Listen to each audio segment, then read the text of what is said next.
Hello everyone, this is me Clinton D'Souza and I'm back with a special broadcast on the IFFI 2018, the Day 7.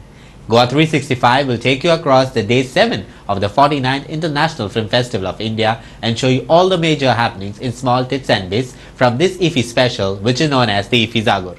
As usual, a huge crowd was seen standing in queues to enter the festival venues and the screening areas to watch films like Our Struggle, Once Upon a Time in November, Shoplifters, The House That Was Built by Jack, Happy Birthday, and more.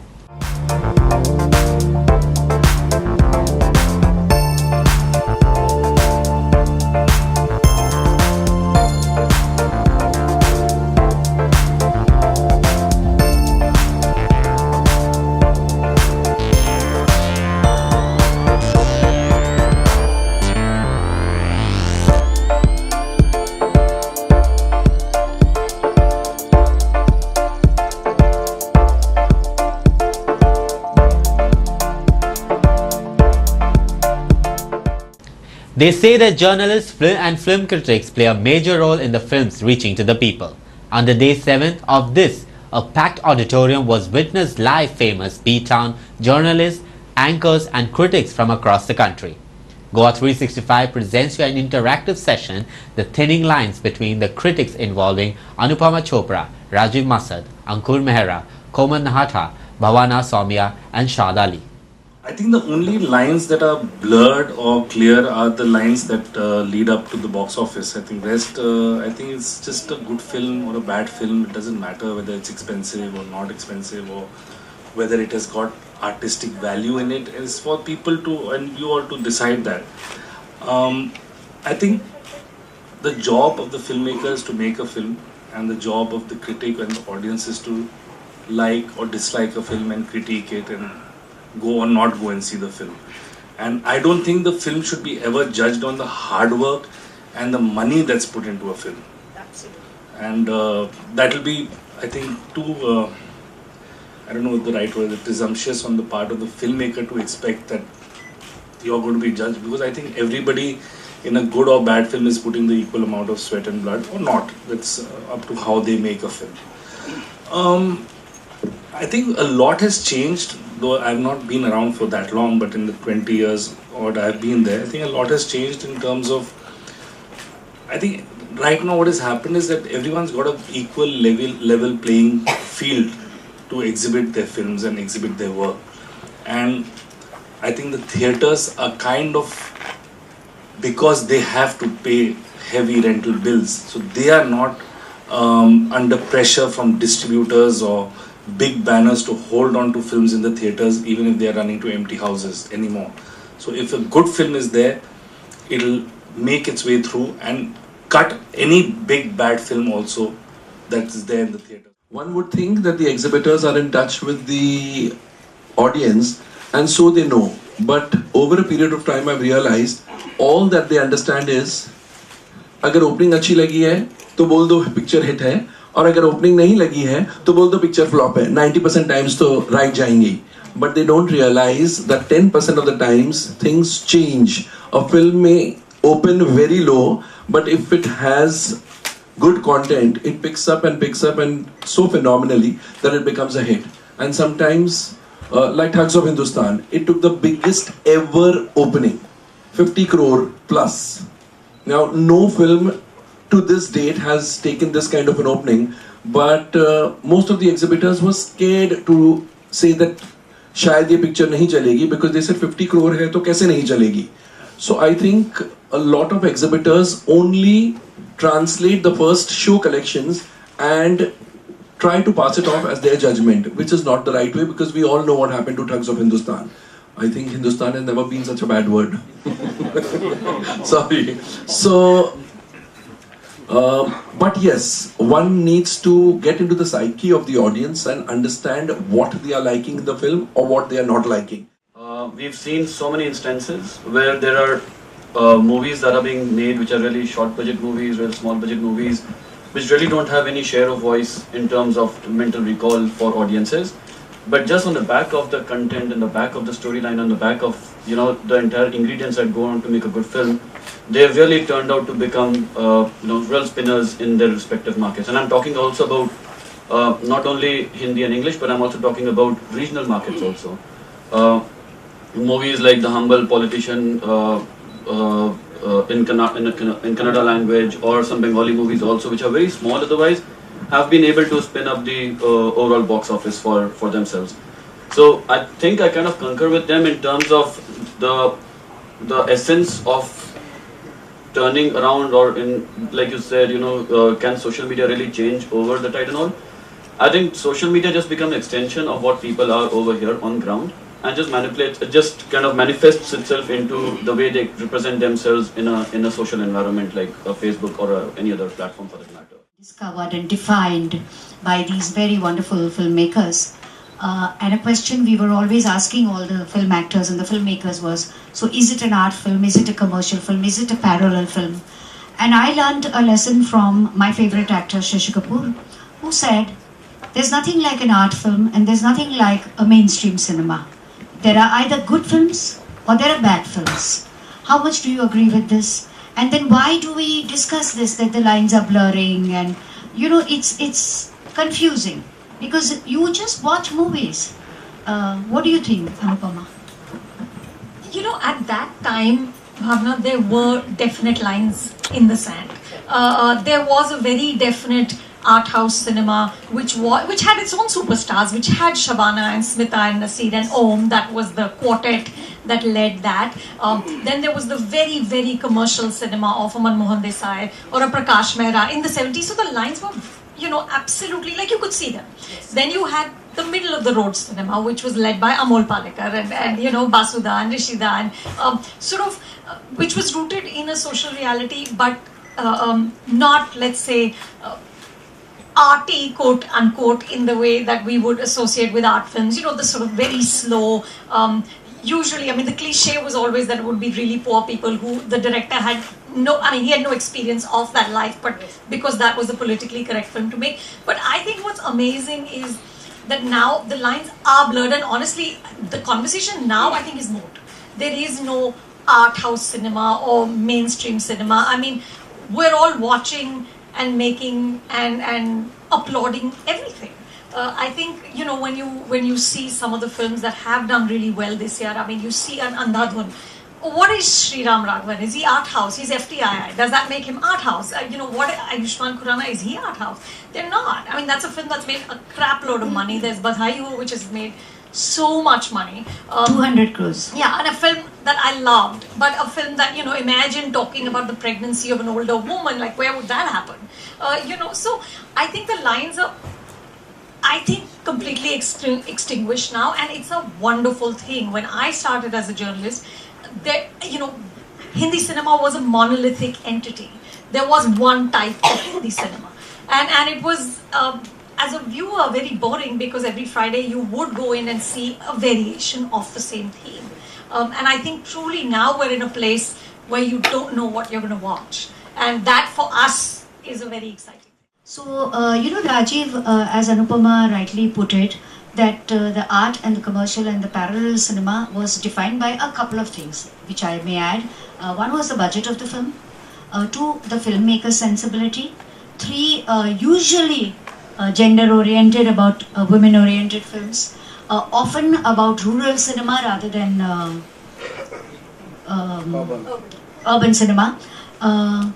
What are your views and opinions about how, besides like adding to what isn't it beautiful that all of those things which were traditionally associated with the art house cinema is now all in what we look at as mainstream? We're making films that are based, that are rooted in tradition, in Indian culture, films that are the stories set in the heartland, driven by women at the forefront, not necessarily made on the kind of budgets that that mainstream Bollywood, the big masala movie used to be. I think it's just a really exciting time, and I think that what's interesting is that themes or stories, and like Anu said, the ideas which would earlier either not feature in mainstream movies, yes, or were reserved for own, or would just not be touched at all, now are being made in both. Now the theme doesn't determine whether it's. I still do feel that there is a distinction, and I think that distinction is if your movie has stars, then it's a bigger film, it's a mainstream. I think that's, and it's a line of just to be able to conveniently kind of differentiate. I think if it's not a star-driven movie, then you kind of refer to it as a smaller film or a realistic. I mean, these are all the much abused words, but I think that's the only difference. I mean, the beauty is that the themes that were once being tackled only by a certain kind of cinema have sort of crept into the mainstream, and that's just where we are. New Yorker, which was called From Bogart to Batman, and it basically talked about how the comic book universe and superheroes have absolutely made stars expendable, because what matters now in the Hollywood setup is not an actor but the IP. But the IP. Who owns intellectual property rights? So who owns Spider-Man? Who owns Superman? Who owns Batman? Do you think we'll ever get to that place? Definitely, I feel we will get to that because we enjoy those Hollywood superhero films. So it's only a matter of time that in our own space we will have superheroes and we will be less, which is not to say that the stars or the superstars will disappear. No, but alongside that we will also have these kind of films which are not dependent too much on star faces, and I think everything will coexist. I think Shad will be in a better position. But before Shad says, when you asked that question, a thought came into my mind. Many years ago when I had interviewed Shekhar Kapoor, and he said that a day will come when the face behind the mask of a Spider-Man or a Superman will not be a Hollywood star, it will be Shah Rukh Khan or it will be an Amir Khan. So I feel अगर वो हो गया तो शायद ये भी हो जाए. Sorry, Shad, I interrupted you. No, I'm saying I'm sure it will happen because we have so many superheroes in our mythology, in our comic world as well, and it's just a matter of time, and you just need somebody who understands that world and can portray that world. I don't think there are too many filmmakers that we have right now who have that ambition or even the imagination to do that. But I think an entire new breed will be required for that. I don't think Rajamouli and Shankar are alone going to do something like that. I think you just need a new generation, but it will happen. Actually, probably the only animation film that has done well in Hindi is about a superhero, Hanuman. Truth is, and this is something that's uncomfortable, but the truth is that for a long time, I think this, what film should be sent, we've not been able to get a fix on, because I think that there is this impression when you put together a jury and you put together a selection committee, I think they're looking for the best film to send, and that is of course very important. But I think the reality is very different. The reality is that you have to send the right film, assuming that the right film is also a good film. I mean, you don't want to send a terrible film just because it's got a producer who can promote that film there.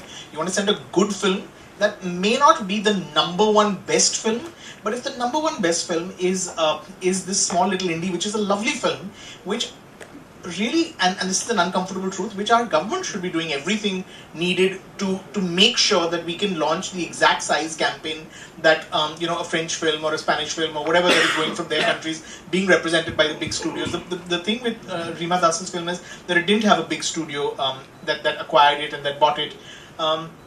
But if there is a film that, and it's really sad that we don't have that. That should be the first option. That, I mean, there should already be a mechanism, perhaps in place. There should already be a guarantee in place that whatever film is picked, that the government assures you that this much we will spend, these, and it's not just about money. It's also about putting the right people, finding the right people who will go and launch that campaign there. It's not just about money. It's also about the expertise. We don't do that. You pretty much orphan the film. You give it an award and then you say, now do what you can do with it. Raise them. I mean, of course the industry should help it, but they're not obliged to help it. The country is obliged to. The government is. You pick this film, you've sent it as India's official entry. We need to do that. It doesn't do it. So it's very sad that this is almost year on year since they've been picking very good films. It's the same story. It's the same story. When NFDC picked The Good Road, I mean, this was a small little film. There just was not enough done to be able to enable it to launch that kind of campaign. So I don't know what the right answer is, but perhaps the whole process of selection then needs to be relooked at, and perhaps there needs to be, I mean, you know, the big question. It was the year of Lunchbox versus you know, The Good Road. You know, a lot of people felt that The Good Road was a better film. A lot of people felt Lunchbox was a very good film. The question was which was the film. Then maybe the differentiator, you go in favor of the film that has the means, that has the resources to be able to launch that campaign, because being selected is really just the first step. There is a huge journey afterwards. Is that film? Does the film have the resources? Does the film have the you know, the backing to be able to have that kind of campaign? That is a very important consideration that should be made when the film is being picked. It's not enough just to pick what you think is the best film. Well said, Raju. I think he's really raised a very crucial point, and it's something that the government and the country should look into it, and we are talking about it. Oh my god, their job is not so easy. They actually play a major role even after the movie is on or off the screen. Coming back to the movies and cinema, in today's era, everyone is equal. Men are not superior than women. And now, here I show you some of the women directors of the film industry who had a tough journey to enter the industry. But when they entered, no one could stop them. They have given some really women-oriented movies like English Winglish, Teen Patti, Razi, Dear Zindagi and more. Yes, I think you know who they are. The directors like Meghna Gulzar, Leena Yadav and Gauri Shinde were present for the IFFI 49th Film Festival of India for the interactive chat, calling shots with the women directors in the Indian cinema. No, I actually wasn't even aware that one has to think like this, that oh, this is a men's world and this is not your world. I just took it for granted that if you have a dream, you just go ahead and do it. So it didn't really strike me. All these questions have happened after I have made a film, and I've been asked like, so this tough path or this less whatever traveled path you've taken. So one doesn't really think of the path that you take. You just start your journey and you go there, and then the path just happens. That's not the starting point. I think that's very lined up. And then those questions come back. So I took it for granted that if this is what I want to do, I'll do it. Yes, it makes a difference when you see some inspiring women, or actually even men, and who are doing great work, and that sort of makes you think, oh, even I can. Actually, I really learned after some time that I want to be proud of that, because that was unique. I don't think a film about a middle class woman and her very simple life, non-glamorous life, could actually touch my own heart and some people's heart. So yes, and I learned to be proud of it. First I used to feel offended about female director, female protagonist. Is that how you think? I said, no, that's just how probably I am, and it's the story that drives me or draws me, and that's what it drove me to. And if this is what one wants to call it, that yes, it was a woman as a central character and a strong woman, I said, why not? Yes, I'm proud of it. And to show stories and tell stories about women which are not told so. Whenever that word nepotism comes up, is that if there is a living example that nepotism does not exist in our industry, it's me. Because I would wait for 12 hours outside a film studio to get 2 words into an actor, and I would not say who I am or what my last name was. And sure, of course, they would know who I am, but that didn't mean I got instant access. My first film failed miserably. It took me 7 years to make my next film. And it didn't matter what my last name was. It was only after my film succeeded that it became easier to make my 4th film. Again, it didn't matter what my last name was. What mattered was how the film fared or what my work was doing. So that's one. My first film was about 2 women who had decided to have a child. Not together, out of surrogacy, where one woman was helping her friend out who had fertility issues. And it was perceived that there was really nothing in this film for men to do. Now, I know science has advanced considerably, but I still don't think we're in a place where you can have a child without the contribution of a man. So my logic was, why is it that there's nothing for men to do in this film? It's just that there's nothing for men traditionally to do in this film. So it was a struggle. It took 2 years to put that film together. Fortunately, it was a producer with the foresight that he had, Mr. Jamsugan, the late Mr. Jamsugan, who said, I don't need men to make this film. You get me 2 strong women and go and make this film. I don't need heroes for it. And that's how I got the break. So that it was difficult. Woman, story about 2 women, not much for a man to do. Even with Razi, when it was coming together as a story, nobody knew it's going to go and make 100 crores. So it was always,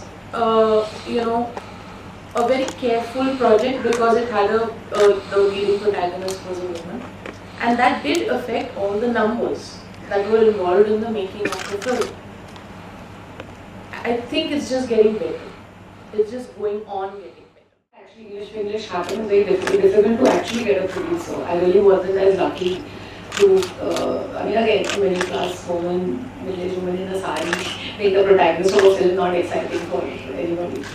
And it's all very nice, is she not going to dance, and all of that, but I didn't want to bend or compromise on anything. I said, this is what I believe in, and this is what I feel strongly about, and that's what I'll put forward, and that's what I held on to. Like, otherwise I'd rather not. I was ready to not make the film if it didn't happen in the way it did. So, which is why we decided to produce the film ourselves. I think with every actor I've worked with, they know that I know their characters better than them. I write my own scripts, and they very clearly know that. I've never had any issues. And working with Mr. Button and Ben Kingsley was amazing. And I remember Ben Kingsley one day on set said this, that do you realize that she knows the character much better than we will ever know even after we finish the film.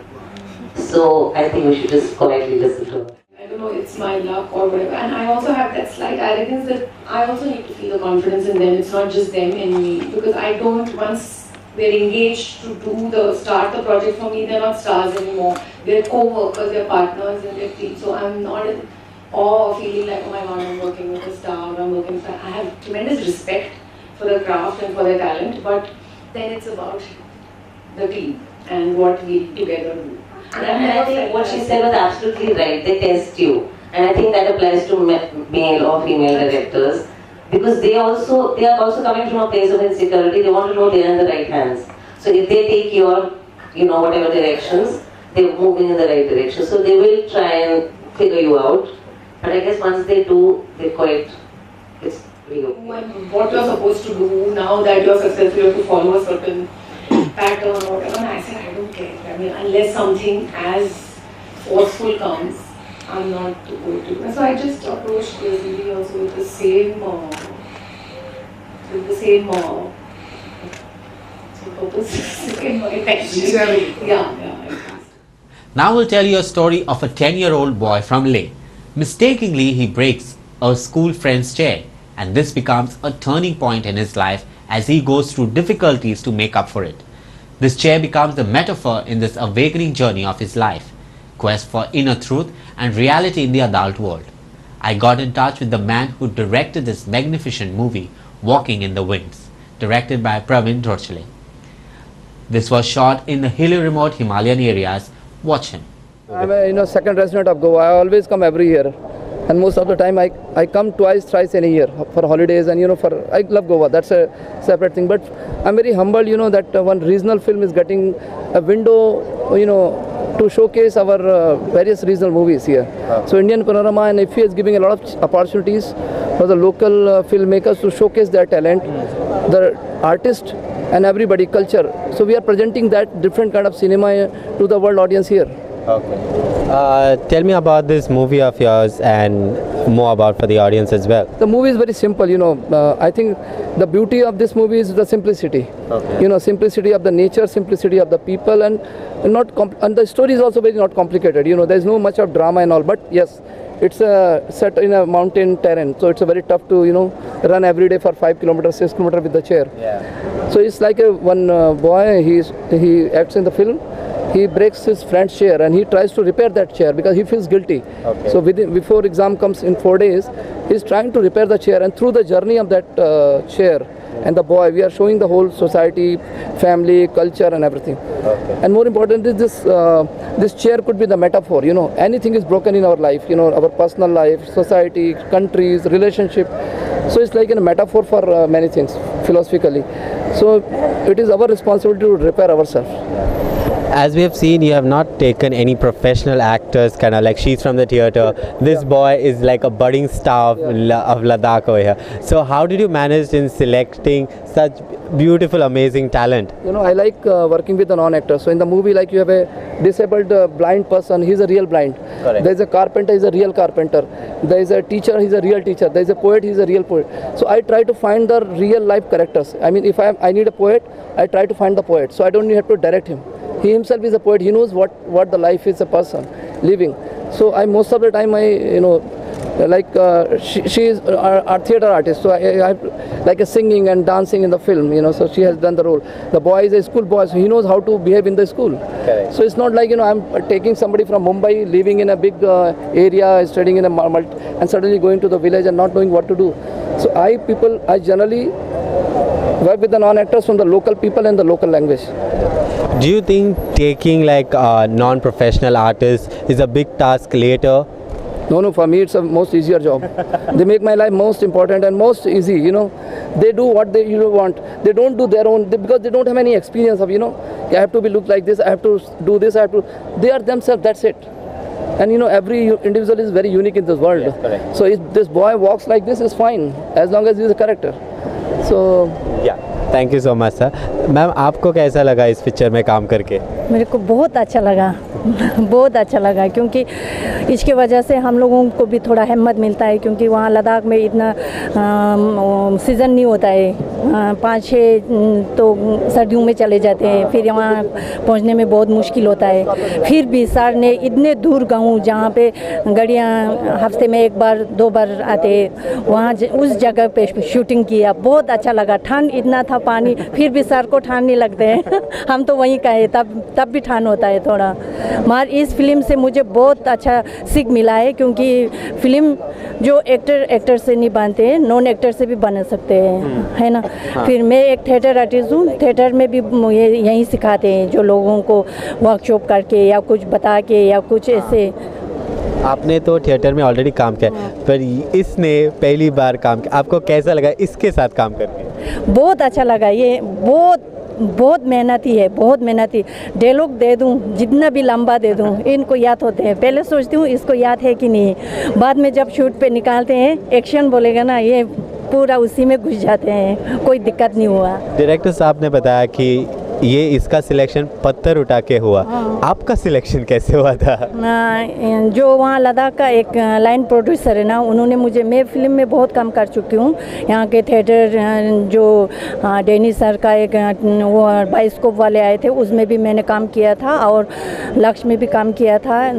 बहुत सी film में काम किया था. जो राजकुमार राय की वहीं क्या था, एक बोस, सुभाष चंद्र बोस का शूटिंग, उसमें भी मैंने कोऑर्डिनेटर का काम किया, मेकअप असिस्टेंट का काम किया. फिर उसकी वजह से मुझे उन्होंने बताया ऐसे परवीन सर आया है, शूटिंग करना है, ऐसे गाँव में जाना है. मैंने बोला बहुत खुश हुआ, क्योंकि 22 दिन का शूट था. अच्छा लगा. फिर सीखने को भी बहुत मिला.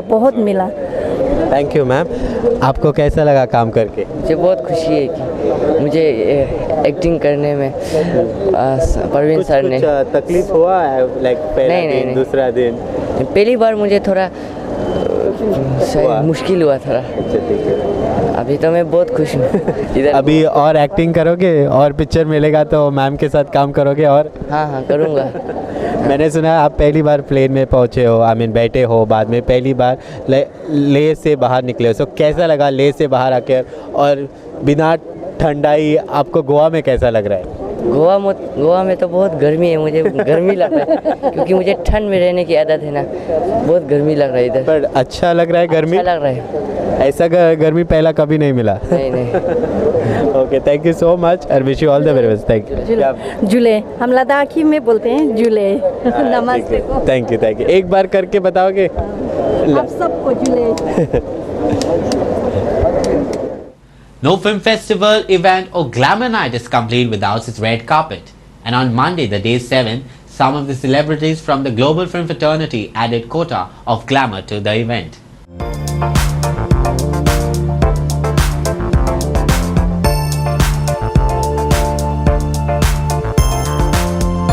That's all we have for today in our special broadcast, the IFFI Jagor. I will be back tomorrow with more glamour, film and more entertainment from the film festival. Until then, take care, God bless, and keep watching IFFI Jagor only on Goa 365.